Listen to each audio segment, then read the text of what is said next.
তো বন্ধুরা ফাইনালি চলে এসেছি উদয়পুর বিচ। উদয়পুর বিচ মানে পশ্চিম বাংলার গোয়া। এখানকার পরিবেশটা একটু আলাদা, সে দেখেই বুঝতে পারছেন আপনারা। তো আমাদের যে দীঘা সমুদ্র সৈকত আর উদয়পুর সমুদ্র সৈকত, এই দুটোর মধ্যে পার্থক্য এটাই।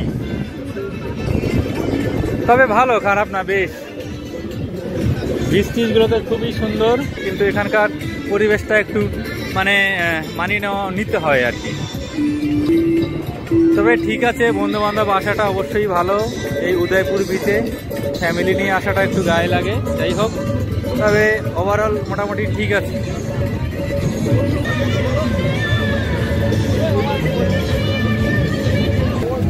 উদয়পুর বিচ মানে ফুল মস্তি, ফুল মজা।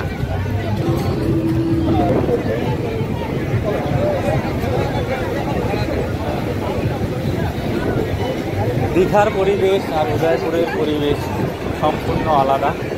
কারণ কি, দীঘার সঙ্গে কখনোই উদয়পুরের তুলনা করলে চলবে না। কারণ কি, উদয়পুর একটা আলাদা জগৎ আর দীঘা একটা আলাদা জগৎ।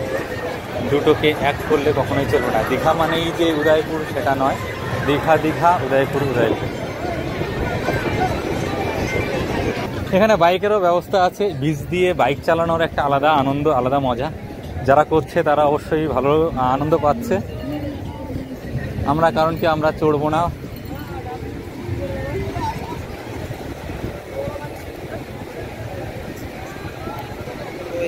এটাই হচ্ছে উদয়পুর, এই হচ্ছে উদয়পুরের পরিবেশ, দেখতেই পাচ্ছেন।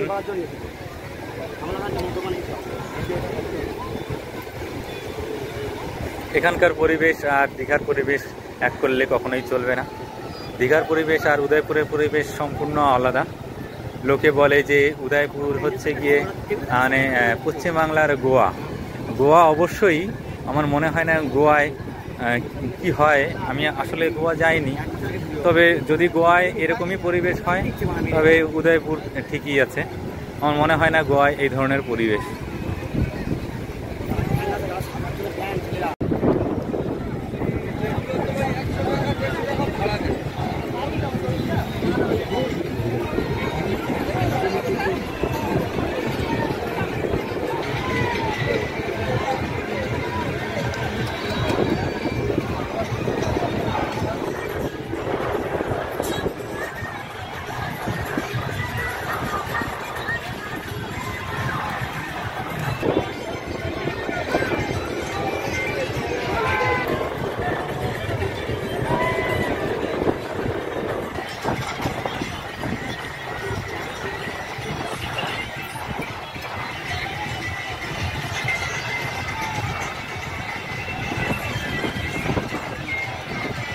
দেখালাম উদয়পুর বিচ।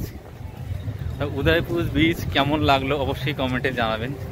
কারণ কি, যে পরিবেশ কার কেমন লেগেছে জানি না। অনেকের খুব ভালো লাগতে পারে আর অনেকের খারাপও লাগতে পারে, জানি না। তবে কমেন্টে অবশ্যই জানাবেন। এই উদয়পুরের ভিডিওটা আমরা এখানেই শেষ করছি। কারণ কি, এখানে যার দেখার আমরা দেখে নিয়েছি, আপনাদেরও দেখানোর মতো যা ছিল সব দেখিয়ে দিয়েছি। তো থ্যাংক ইউ বন্ধুরা। ভালো লাগলে অবশ্যই লাইক কমেন্ট করবেন, শেয়ার করবেন আর অবশ্যই সাবস্ক্রাইব করবেন। Thank you.